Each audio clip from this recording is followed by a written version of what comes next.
The train lurched to a stop at Quartz Hill Station in Arizona Territory, and Beatrice Vaughn pressed her gloved hand against the window, her heart hammering so hard she could feel it in her throat. Everything she owned in this world was packed into 2 leather cases at her feet, and she was about to meet a man she had never seen. A man she had agreed to marry through nothing more than carefully worded letters and a photograph that might have been 10 years old for all she knew. The July heat of 1885 shimmered off the platform as she stepped down from the train car, her dark blue traveling dress already making her perspire. Beatrice had left Philadelphia 3 weeks ago, and every mile westward had added another layer of doubt to the decision she had made. Her sister Margaret had called her crazy. Her mother had cried for 2 days straight, but what choice did she have, really? At 23 years old, with no inheritance, no prospects, and a family that could barely feed themselves after her father's factory went bankrupt, answering Franklin Irving's advertisement for a wife had seemed like the only path forward. She scanned the sparse crowd on the platform, looking for a man holding a hat in his hands, which had been their agreed-upon signal. Several cowboys loitered near the station house, their weathered faces showing little interest in the new arrival. A merchant was loading crates onto a wagon. An older woman in a faded calico dress swept the wooden planks with determined strokes. No man with a hat in his hands. Beatrice's stomach tightened. Perhaps he had changed his mind. Perhaps he had taken one look at her through the window and decided she was not what he wanted. She was not a great beauty, she knew that. Her brown hair was ordinary, her figure too thin, her face pleasant enough but nothing that turned heads on the streets of Philadelphia. Miss Vaughn. She turned to find a boy of perhaps 12 standing behind her, his sandy hair sticking up in all directions despite obvious attempts to slick it down with pomade. "Yes, I am Miss Vaughn. Mr. Irving sent me. He asked me to bring you to the ranch. He could not come himself because one of the mares is foaling and having trouble. He said to tell you he is real sorry and he will explain everything when you arrive." The boy spoke quickly, as if he had memorized the words and needed to get them out before he forgot. Beatrice felt her doubts multiply. The man could not even be bothered to meet her at the station. Their first meeting, and he had sent a child instead. "I see," she said, keeping her voice neutral. "And what is your name?" "Tommy Nichols, madam. I work for Mr. Irving sometimes, doing odd jobs around the ranch. He pays fair and he treats everyone decent." The boy picked up her cases before she could protest, though they were nearly as big as he was. She followed him to a wagon hitched to 2 sturdy horses. The wagon bed was clean, she noticed, lined with fresh hay, and someone had placed a cushion on the seat. Small considerations, but they gave her a fragment of hope. The ride out of town took them through terrain, unlike anything Beatrice had ever seen. Red rocks jutted from the earth at impossible angles. Saguaro cacti raised their arms to the cloudless sky like ancient sentinels. The mountains in the distance were purple and gold in the afternoon light. It was beautiful in a stark, unforgiving way that made Philadelphia seem like another planet rather than just another part of the same country. Tommy kept up a steady stream of chatter, pointing out landmarks and telling her about the town. Quartz Hill had been founded 15 years earlier when prospectors discovered silver in the nearby mountains. The boom had faded, but enough people had stayed to make it a proper town with a general store, a saloon, a church, a school, and even a small hotel. "Mr. Irving has one of the best ranches in the territory," Tommy said with obvious pride. "He raises horses, mostly. Some cattle too, but the horses are what he is known for. People come from as far as California to buy his horses." "How long have you known Mr. Irving?" "About 2 years, I reckon." My pa died in a mining accident and my ma takes in washing to support me and my sisters. Mr. Irving hired me even though I was small for my age and did not know much about ranch work. He taught me a lot. He is a good man, madam. I know it might seem strange that he sent me instead of coming himself, but if he says the mare needs him, then she does. He would not lie about something like that. Beatrice wanted to believe the boy, but her doubts had taken root too deeply. She had been raised to be practical, to look at situations clearly without the haze of sentiment. The facts were simple. Franklin Irving needed a wife. He had advertised in Eastern newspapers, casting his net wide for a woman desperate enough or adventurous enough to come west. She was the former, not the latter. And now, before she had even met him, he had demonstrated that his horses were more important than making a good first impression. The ranch appeared on the horizon after an hour of travel. It was more substantial than she had expected. A two-story house with a wide porch dominated the property, its wood still showing hints of yellow paint, despite the weathering effects of sun and wind. A large barn stood to the left, and several smaller outbuildings dotted the landscape. Corrals held horses of various colors, their coats gleaming in the sunlight. Everything looked well-maintained, orderly, prosperous. Tommy pulled the wagon up to the main house. Before Beatrice could climb down, the front door opened and a man emerged, and her breath caught in her chest. Franklin Irving was tall, easily over 6 feet, with broad shoulders and the lean, muscular build of someone who worked hard every day. His hair was dark brown, slightly too long, curling at the collar of his shirt. But it was his face that struck her most. The photograph he had sent had been accurate, but it had not captured the intelligence in his gray eyes or the kindness in the lines around his mouth. He was handsome, genuinely handsome, and he was wiping his hands on a rag as he walked toward her, his expression anxious. "Miss Vaughn, I cannot apologize enough." His voice was deep, with a slight rasp to it. "I had every intention of meeting you at the station myself. I have been planning it for weeks. But the mare, Juniper, she has had difficult births before, and when she started laboring this morning, I knew I could not leave her." "Tommy, did you explain?" "Yes, sir, Mr. Irving," Tommy said, hopping down from the wagon seat. Franklin reached up to help Beatrice down, and when his hands circled her waist, she felt the strength in them, the calluses that spoke of honest work. He set her on the ground gently and stepped back immediately, respecting her space. "The mare," she found herself asking, "is she well?" His face broke into a smile that transformed his features from handsome to something that made her heart do a strange little flip. "She is. A healthy colt, strong legs, good lungs. Both mother and baby are resting now. I would be honored if you would like to see them, once you have had a chance to settle in and refresh yourself." "I would like that," Beatrice said, and she meant it. Franklin carried her cases into the house, with Tommy trailing behind. The interior was clean and simply furnished. The main room had a stone fireplace, a sturdy table with 6 chairs, and a rocking chair near the window. Curtains hung at the windows, though they were plain muslin, clearly chosen for function rather than beauty. The floor was swept clean and everything was tidy, but it had the unmistakable feeling of a house where a woman's touch was absent. "I have prepared the guest room for you," Franklin said, gesturing to a door off the main room. "I want you to understand, Miss Vaughn, that there is no pressure here. We have corresponded for 6 months, but letters are not the same as truly knowing a person. I would like us to have time together to see if we suit each other before we make any permanent decisions. If you decide that you do not wish to marry me, I will ensure you have safe passage back to Philadelphia or to anywhere else you might wish to go.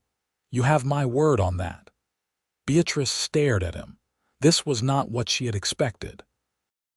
Every story she had heard about mail-order brides involved men who wanted to marry immediately, who saw the arrangement as a business transaction.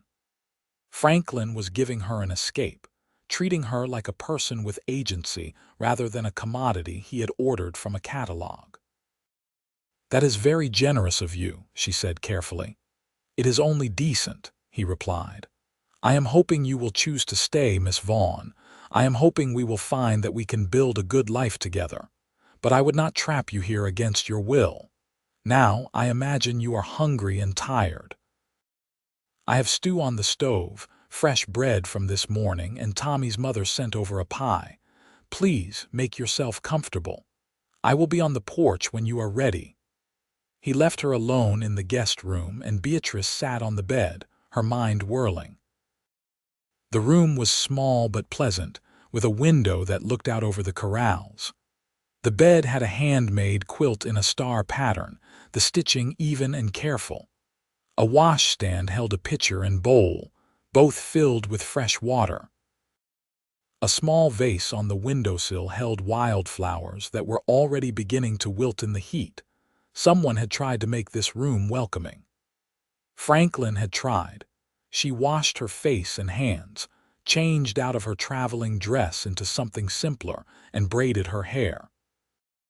When she looked at herself in the small mirror above the washstand, she saw the same ordinary face she had always seen, but her eyes looked different. Less afraid, perhaps, or maybe just differently afraid. Franklin was sitting on the porch steps when she emerged, his hat on his knee, looking out over his land with an expression of contentment. He stood immediately when he heard the door. "I thought we might eat out here if that suits you," he said. "It is cooler than inside and the view is better." They sat on the porch and he brought out bowls of stew, thick with beef and vegetables, and slices of bread still soft enough to tear easily. The pie was apple, sweetened with honey, and it was the best thing Beatrice had tasted in weeks. "Tell me about your journey," Franklin said. "The letters you sent from the train stations were brief. I worried that something might have happened." "The journey was long," Beatrice said. "I had never been on a train before this. I had never been outside of Pennsylvania before this. Everything was so different as we went west. The land changed, the people changed, even the lights seemed different. Do you regret coming?" She looked at him, this man who was supposed to be a stranger but who somehow did not feel entirely unknown. "I do not know yet. Ask me again in a week." He laughed at that, a genuine sound that seemed to surprise him as much as it surprised her. "That is fair. I will ask you in a week, and then again the week after that, and we will continue until you are certain one way or another." "What made you decide to advertise for a wife?" Beatrice asked. "A man like you, with a successful ranch, you could surely have your pick of local women." Franklin was quiet for a moment, choosing his words carefully. "Quartz Hill is a small town, and I have lived here for 8 years. The women here are either already married, too young, or looking for something I cannot offer. I want a true partnership, Miss Vaughn. I want someone who will share this life with me, who will help me build something lasting. I have been lonely for a long time, and I am tired of being alone." His honesty disarmed her. "I understand loneliness," she said quietly. "In Philadelphia, I was surrounded by people every day, but I felt completely alone.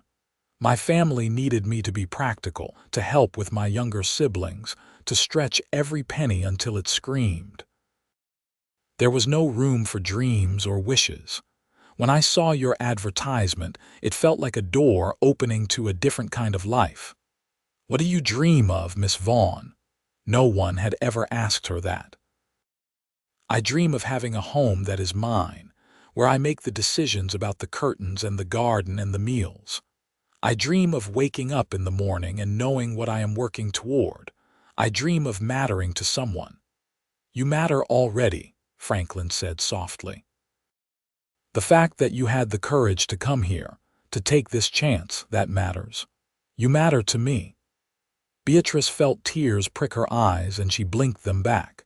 She had promised herself she would not be emotional, that she would approach this arrangement with clear eyes and a practical heart. But Franklin was making that impossible. They finished their meal in comfortable silence, and then he showed her the barn where Juniper and her new colt were resting in a clean stall lined with fresh straw. The mare was a beautiful chestnut with a white blaze down her face, and she watched them with large, intelligent eyes as Franklin checked on her. "She is my best brood mare," he explained, running his hand along the mare's neck. "She has given me 5 foals now, each one better than the last. This little fellow is going to be something special, I can tell." The colt was all legs and curiosity, trying to stand on wobbly limbs while his mother nickered encouragement. Beatrice found herself smiling despite her exhaustion, despite her doubts. There was something hopeful about new life, about beginnings. Over the next several days, Beatrice settled into a strange routine. Franklin was scrupulously respectful, never pushing her, never making her feel uncomfortable. He worked the ranch from dawn until dusk, but he always made time to sit with her in the evenings, talking about everything and nothing. He told her about growing up in Texas, about learning the horse trade from his father, about coming to Arizona Territory to start his own operation. She told him about Philadelphia, about her family, about the books she loved to read and the music she missed hearing. She began to help around the house, not because he asked, but because she needed something to do with her hands. She cleaned windows, swept floors, organized the kitchen. She found fabric in a trunk and began sewing new curtains. Franklin noticed every small change and he thanked her each time, his appreciation genuine and warm. Tommy came by most days, eager to help and full of stories. Through him, Beatrice learned more about Franklin's reputation in town. He was known as a fair man, someone who kept his word, someone who helped his neighbors without expecting anything in return. When the widow Peterson's barn burned down 2 years ago, Franklin had organized the rebuilding effort. When the school needed repairs, he had donated both materials and labor. "Mr. Irving is the kind of man my pa was," Tommy said one afternoon while helping Beatrice plant a small garden near the house. "Decent all the way through. Those are rare, my ma says." Beatrice was beginning to believe it. Franklin's actions matched his words in a way she had never experienced with men before. If he said he would do something, he did it. If he made a promise, he kept it. He was patient with his horses, kind to his hired hands, and unfailingly gentle with her. But her doubts still lingered, whispering in the back of her mind during the quiet moments. What if this was all an act? What if he changed once they were married? What if she was making the biggest mistake of her life? A week after her arrival, Franklin asked her to ride out with him to check on cattle grazing in the far pasture. Beatrice had ridden a little as a child, but she was far from skilled. Franklin saddled a gentle mare named Daisy and helped Beatrice mount, his hands steady and sure. "Daisy is the calmest horse I own," he said. "She will take care of you, just relax and move with her." They rode out across the ranch, and Beatrice felt her nervousness fade as Daisy plodded along reliably. The landscape was breathtaking in the morning light, all red rocks and endless sky. Franklin pointed out landmarks, told her the names of the different cacti and scrub brush, showed her where a creek ran during the rainy season. "This is my favorite part of the day," he said. "Being out here, seeing the land, knowing that this is mine and I built it with my own hands. Well, mine and God's, I suppose. I could not do any of this without the rain when it comes, without the grass that grows, without the gift of these animals." "You love this place," Beatrice observed. "I do, but it would mean more if I had someone to share it with." A ranch is not just land and buildings and animals. It is supposed to be a home, a place where a family grows. I want that, Miss Vaughn. I want children running through the yard. I want a wife who sits with me on the porch in the evenings. I want to build something that lasts beyond my own life. Is that something you might want as well? Beatrice looked at him, this good man who was offering her everything she had dreamed of, and she felt her doubts begin to crack. I might, she said carefully, but I am afraid. Of what? Of making a mistake, of choosing wrong, of ending up trapped in a life I cannot escape. Franklin reined in his horse and Daisy stopped automatically beside him. He turned to face Beatrice fully, his gray eyes serious. I cannot promise you perfection, Miss Vaughn. I will make mistakes. I will have bad days.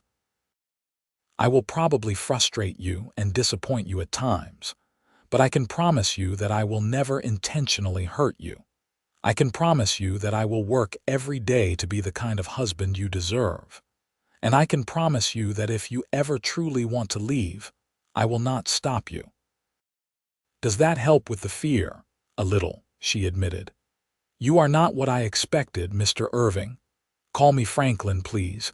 And what did you expect? Someone harder, I think. Someone who saw me as a solution to a problem rather than as a person. Someone who would dictate rather than discuss. Then I am glad to surprise you, and for what it is worth, you are not what I expected either. How so? You are stronger than I anticipated, braver. Your letters were lovely, but they did not capture your spirit. You left everything you knew and traveled across the country to start a new life with a stranger. That takes remarkable courage.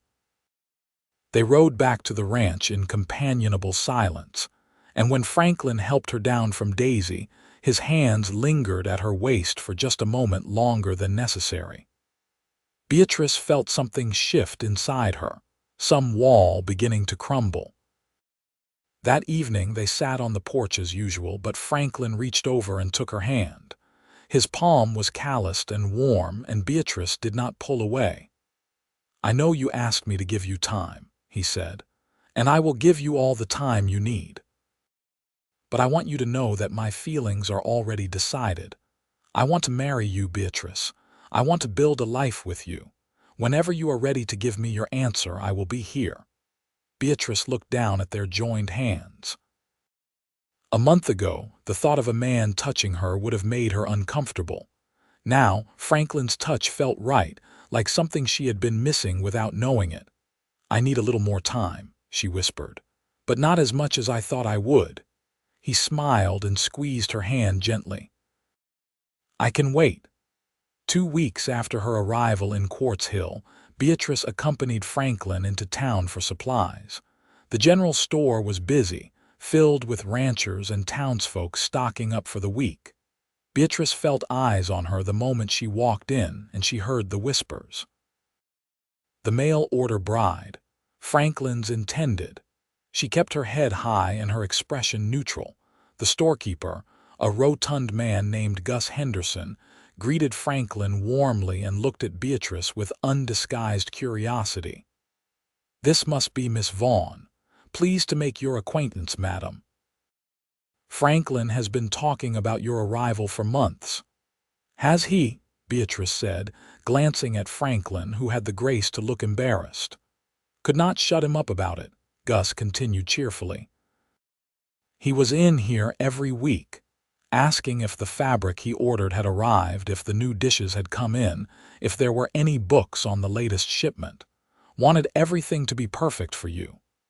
Beatrice felt warmth spread through her chest.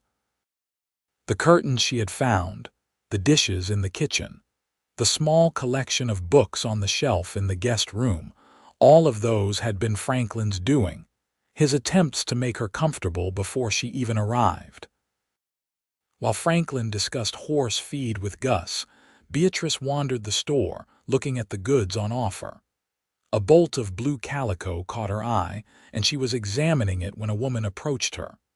You must be Franklin's bride, the woman said. She was perhaps 40, with graying hair and a kind face. I am Martha Nichols, Tommy's mother. I wanted to introduce myself and thank you. Thank me, whatever for. Tommy says you have been teaching him his letters in the afternoons when he is at the ranch. He comes home so excited, reading everything he can get his hands on. I never had the learning to teach him properly, and the school is too far for him to attend regularly with his work schedule. You have given him a gift." Beatrice had been helping Tommy with his reading almost without thinking about it. The boy was bright and eager to learn, and she had been a teacher's assistant back in Philadelphia before her father's business failed. "It is my pleasure, truly. Tommy is a wonderful student." "Franklin is lucky to have found you," Martha said warmly. "He is a good man, and he deserves someone who will appreciate him. I hope you will be very happy here." Throughout the morning, Beatrice met more townspeople. The minister, Reverend Davies, who had a booming voice and a genuine smile. The school teacher, Miss Patricia Ellis, who was delighted to find someone else who loved books. The doctor, an elderly man named Samuel Cross, who told her that Franklin had paid for Tommy's sister's medicine when she had pneumonia last winter, never expecting to be repaid. Every person had a story about Franklin's kindness, his integrity, his generosity. Beatrice began to see him through their eyes, and what she saw made her doubts seem increasingly foolish. On the ride back to the ranch, Beatrice was quiet, thinking about everything she had learned. Franklin let the silence stretch, not pushing her to talk until she was ready. "Everyone in town loves you," she finally said. Franklin looked surprised. "I would not say that. I just try to be a good neighbor. They told me stories about how you helped the widow Peterson, how you paid for medicine, how you organized the school repairs. You never mentioned any of that. Those are just things that needed doing. Any decent person would have done the same. But they did not. You did. Why do you never talk about the good things you do?" He was quiet for a long moment. "My father used to say that a man's character is not shown by what he does when people are watching, but by what he does when they are not. I do not help people for recognition or praise. I do it because it is right, and because I have been blessed with success, and that blessing comes with responsibility." Beatrice felt the last of her doubts begin to dissolve. This was who Franklin truly was, not just in his letters, not just in the face he showed her, but in the way he lived his life every single day. That night after supper, Franklin built a fire in the fireplace despite the warm evening. He said he wanted to show her something, and he disappeared into his bedroom, emerging with a wooden box. "My mother made this before she died," he said, opening it carefully. Inside were letters, photographs, and small mementos. "I want you to know about my family, about where I come from. I want you to know all of me, Beatrice, not just the parts that seem presentable." He showed her photographs of his parents, told her stories about growing up in Texas, about his mother's death when he was 15, about his father's grief, and how it had eventually consumed him. He talked about coming to Arizona Territory with nothing but a horse and a dream, about the years of hard work, about the loneliness that had become his constant companion. "I have built a successful ranch," he said. "But success means nothing if you have no one to share it with. I am 30 years old, Beatrice, and I am tired of being alone. I want a wife. I want children. I want a home filled with love and laughter. I want to matter to someone, and I want someone to matter to me. I think we could have that together if you are willing to take the chance." Beatrice reached out and took his hand. "I am willing," she said softly. "I was so afraid when I came here, Franklin. I thought I was making a terrible mistake. But you have shown me every day that you are exactly who you claim to be in your letters. You are kind and honest and patient. You have given me time when you could have demanded an immediate answer. You have treated me with respect and care. I do not want more time. I want to marry you." The joy that lit up Franklin's face was like sunrise. He pulled her close, wrapping her in his arms, and Beatrice let herself relax into his embrace. She felt safe here, cherished, wanted. For the first time since leaving Philadelphia, she felt like she was home. "Are you certain?" he asked, his voice rough with emotion. "I do not want you to feel rushed. I am certain. I want to be your wife, Franklin. I want to build this life with you." He kissed her then, gentle and sweet, and Beatrice felt the last fragments of her doubts scatter like dust in the wind. This was right. This was what she had been searching for without knowing it. They decided to marry the following Saturday, giving them a week to prepare.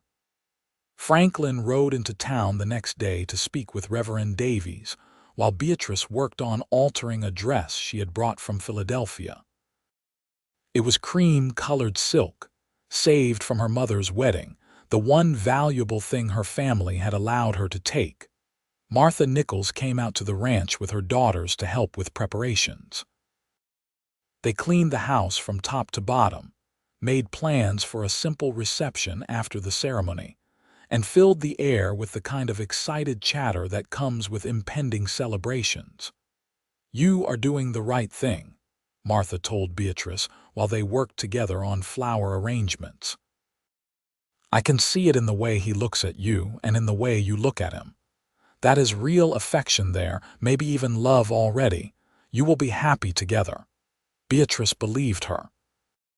The fear that had gripped her heart on the train platform in Quartz Hill had been replaced by anticipation, by hope, by something that felt very much like falling in love.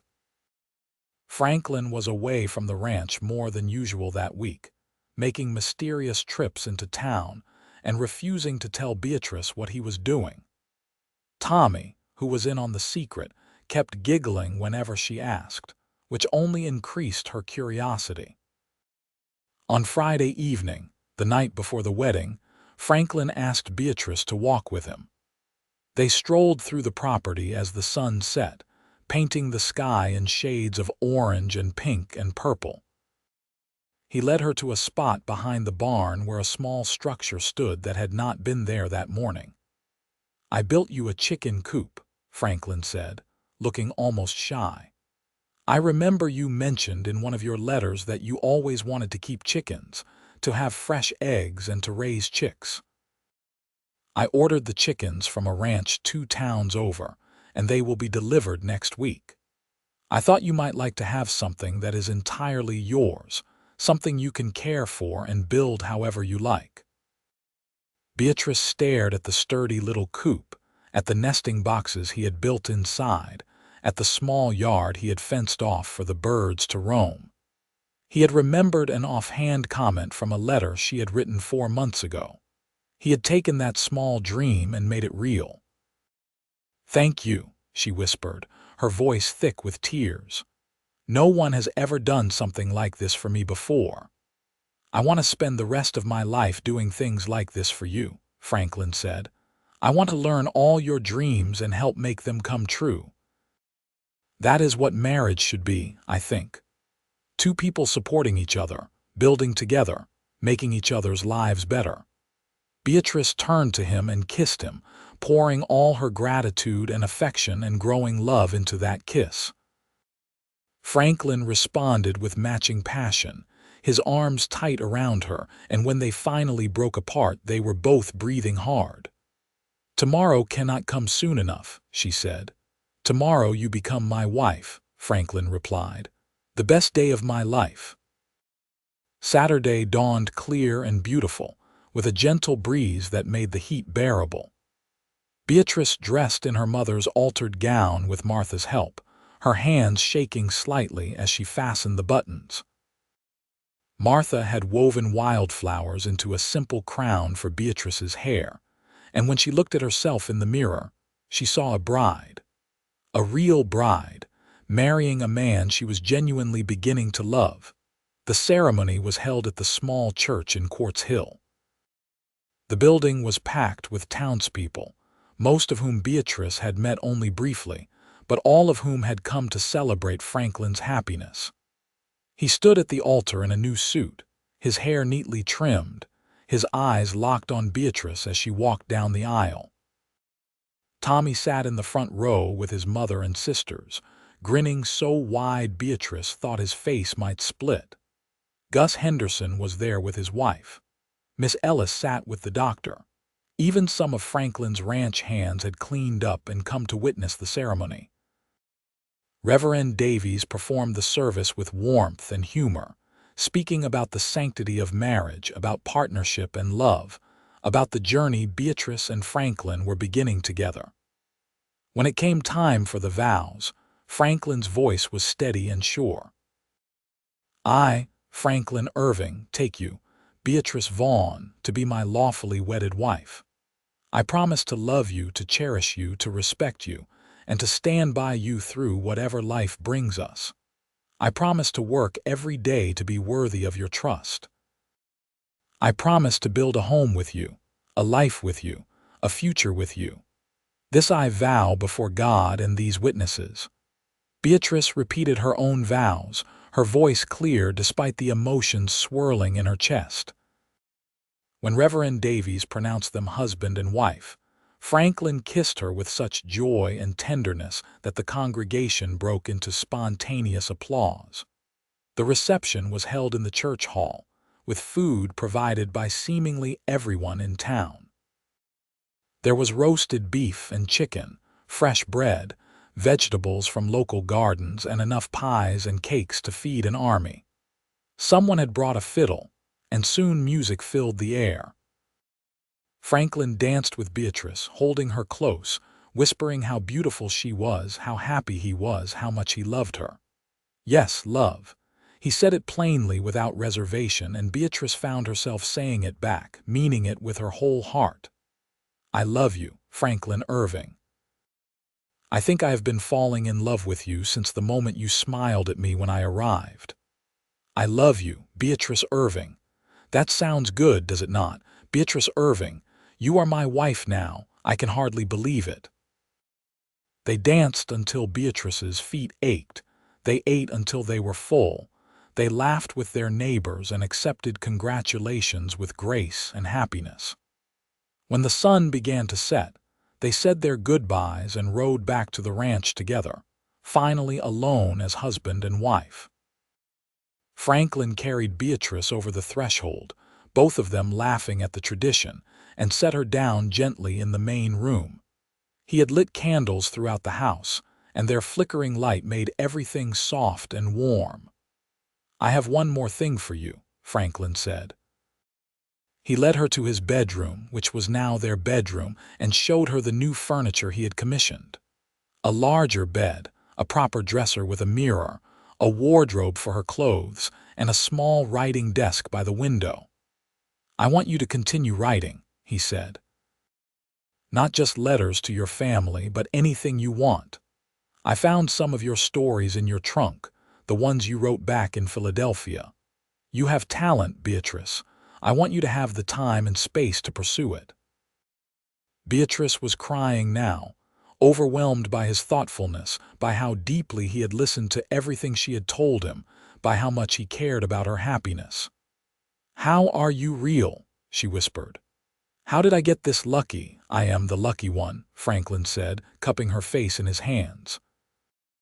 "I advertised for a wife and found the love of my life. That is not luck, that is a miracle."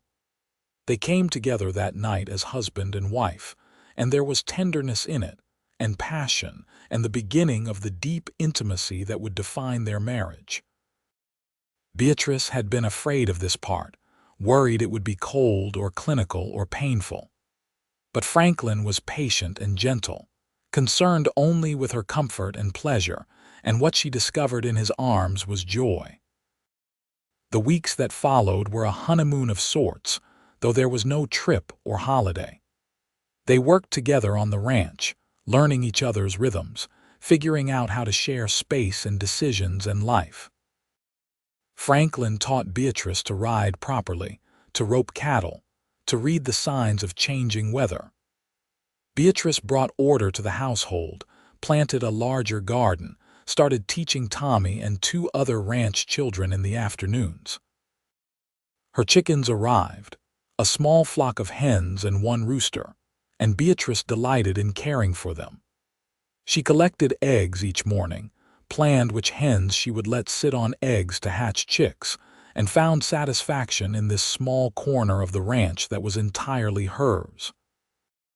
Letters from Philadelphia arrived sporadically. Her mother wrote expressing cautious hope that Beatrice was well. Her sister Margaret sent a terse note saying she thought Beatrice was crazy, but hoped she was happy. Beatrice wrote back describing her life, her husband, her new home, and she could feel the distance between her old life and her new one growing with each passing day. She did not miss Philadelphia, she realized. She missed her family, but she did not miss the cramped apartment, the constant struggle, the feeling of being trapped.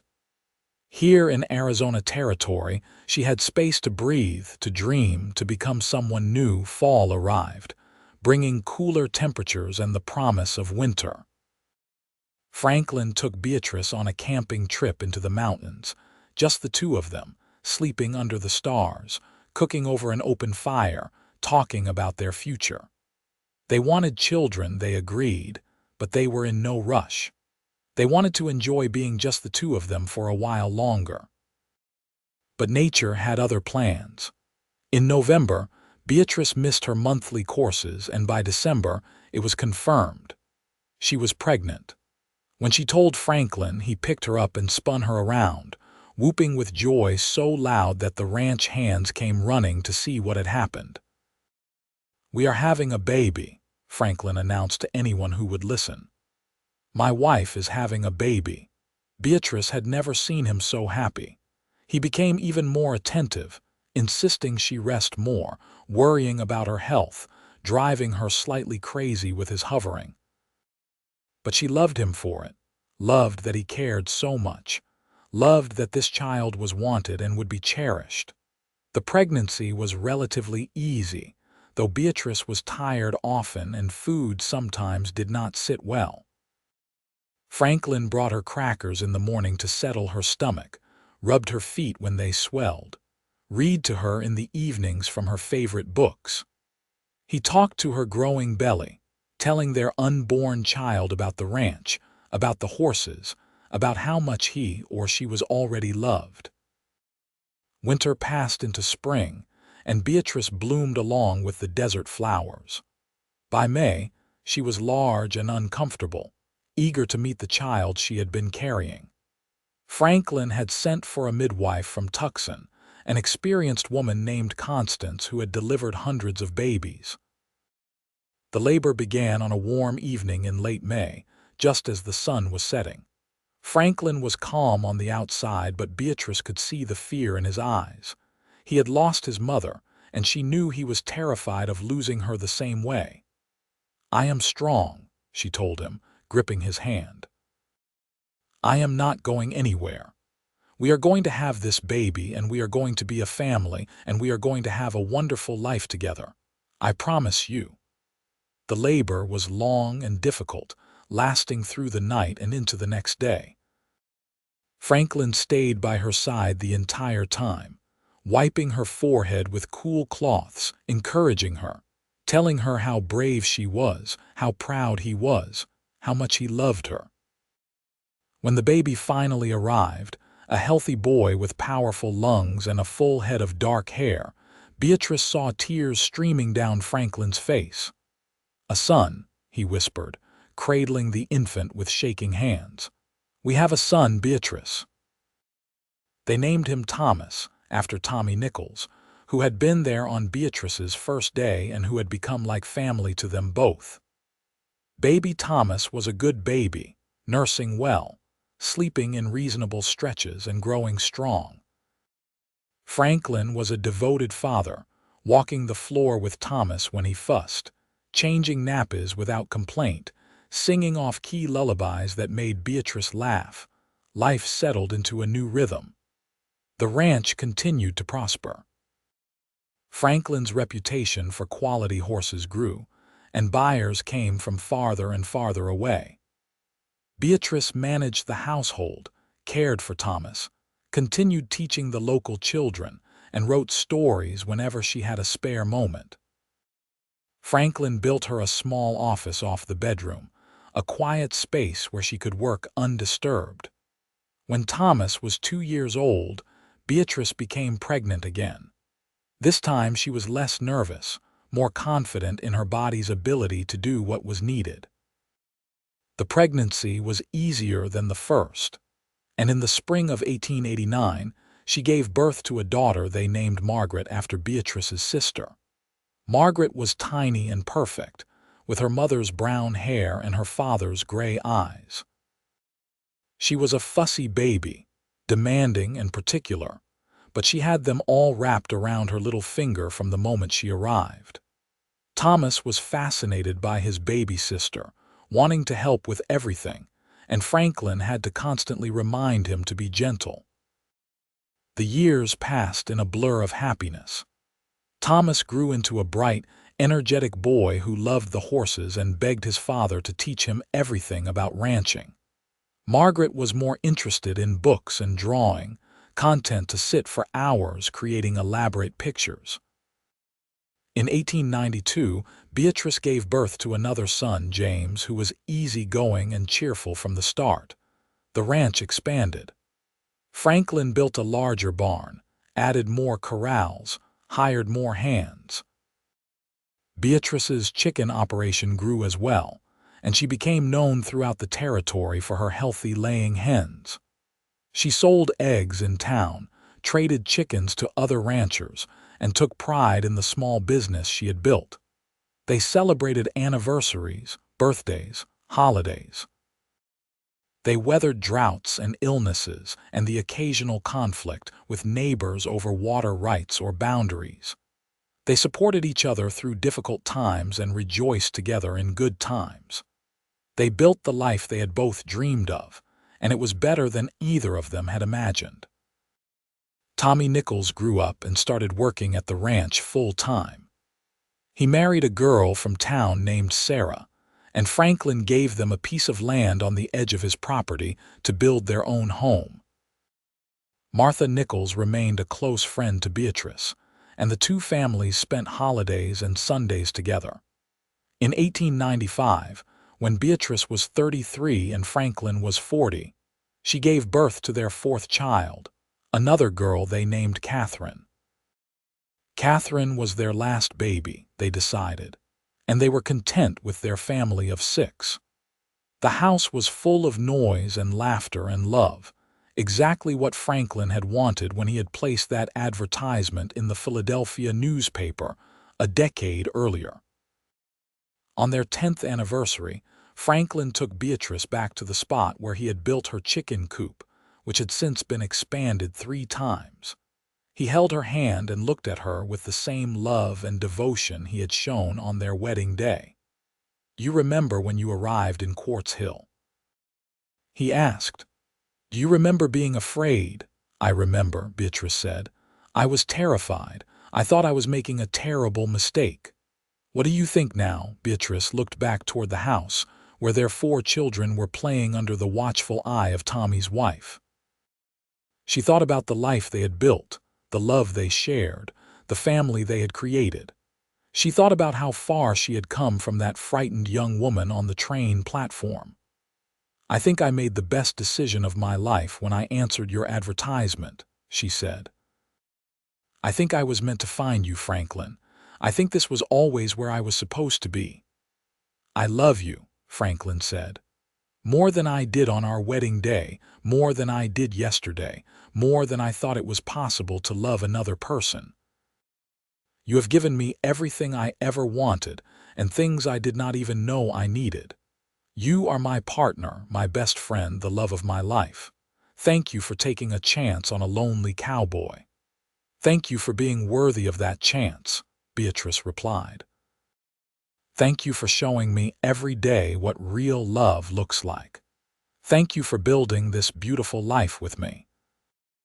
They kissed there in the fading light, 2 people who had found each other across thousands of miles and insurmountable odds, 2 people who had taken a leap of faith and landed exactly where they belonged. The years continued to unfold.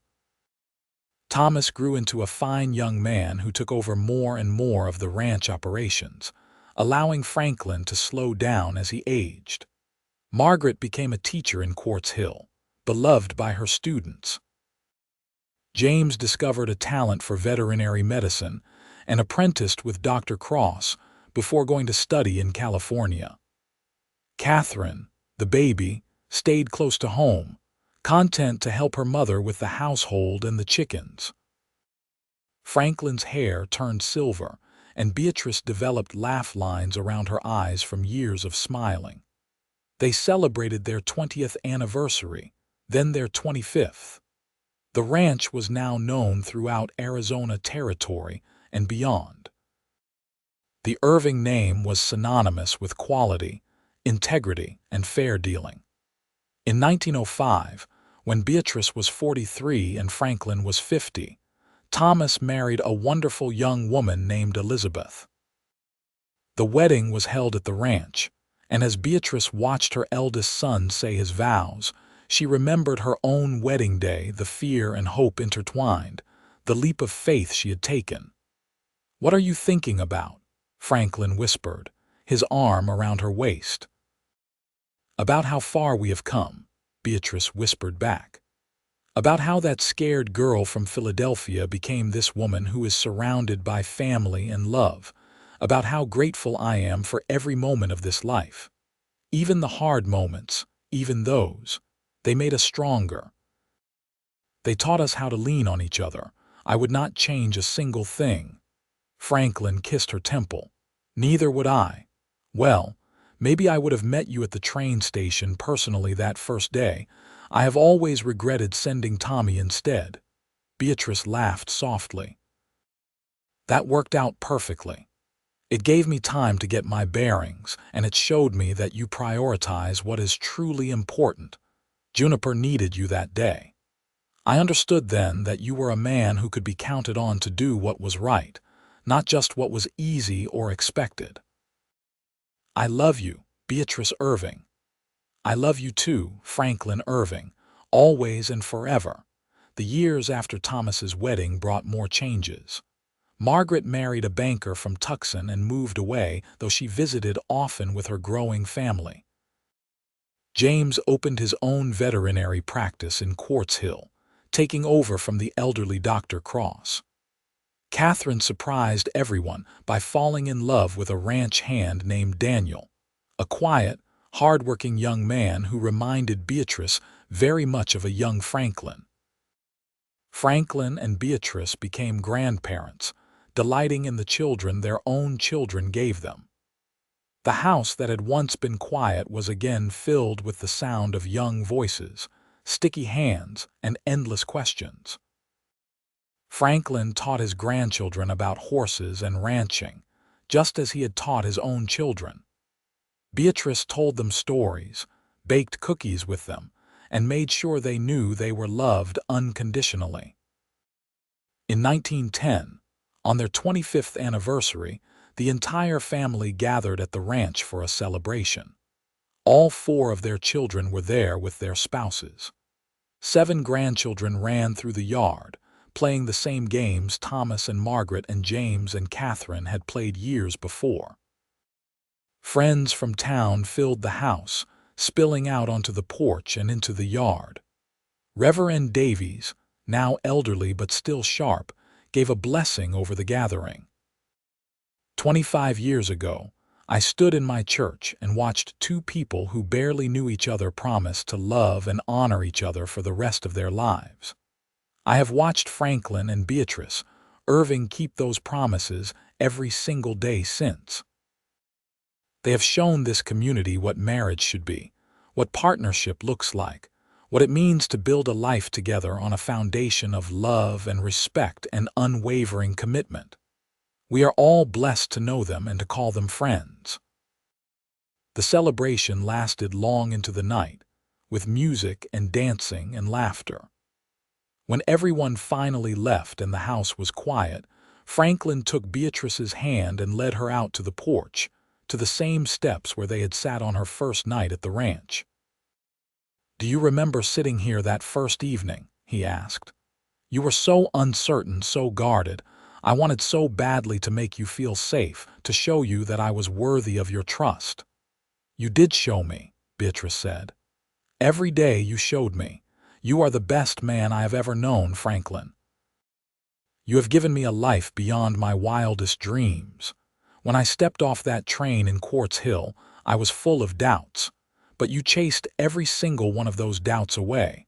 You made me believe in love, in partnership, in the possibility of happiness." "You did the same for me," Franklin said. "I was so lonely before you came. I did not even realize how lonely until I had you here, until I knew what it felt like to share my life with someone who truly understood me. You are my greatest blessing, Beatrice. Everything good in my life flows from you." They sat there together, hand in hand, looking out over the land they had built together, surrounded by the love they had created. The doubts that Beatrice had carried with her on that train from Philadelphia were long gone, replaced by certainty and joy, and the deep peace that comes from knowing you are exactly where you belong. The moon rose over the Arizona desert, casting silver light over the ranch. In the corrals, horses dozed peacefully. In the coop, Beatrice's chickens roosted quietly. In the house behind them, their children and grandchildren slept in beds that Franklin had built and Beatrice had made up with quilts she had sewn. This was home. This was family. This was the life they had built together, one day at a time, one choice at a time, one act of love at a time. Beatrice had arrived in Quartz Hill with doubts, with fear, with uncertainty about the future. But in Franklin's steady arms, she had found everything she had been searching for. She had found love, purpose, belonging. She had found herself, and Franklin, the lonely cowboy who had dared to advertise for a bride, had found the partner he had dreamed of, the love that completed him, the woman who would stand by his side through every triumph and every trial. Together, they had built something that would last long after they were gone. They had built a family, a legacy, a love story that would be told and retold by generations to come. As they sat on the porch in the moonlight, Franklin pulled Beatrice close, and she rested her head on his shoulder. No words were needed. They had said everything that mattered over the years, in moments big and small, in gestures grand and simple. They had found each other against all odds. They had chosen each other every day. And they had created a life filled with so much love that it spilled out and touched everyone around them. Beatrice Vaughn had stepped off a train in Arizona territory 25 years ago, a frightened young woman with nothing but 2 leather cases and a heart full of doubts.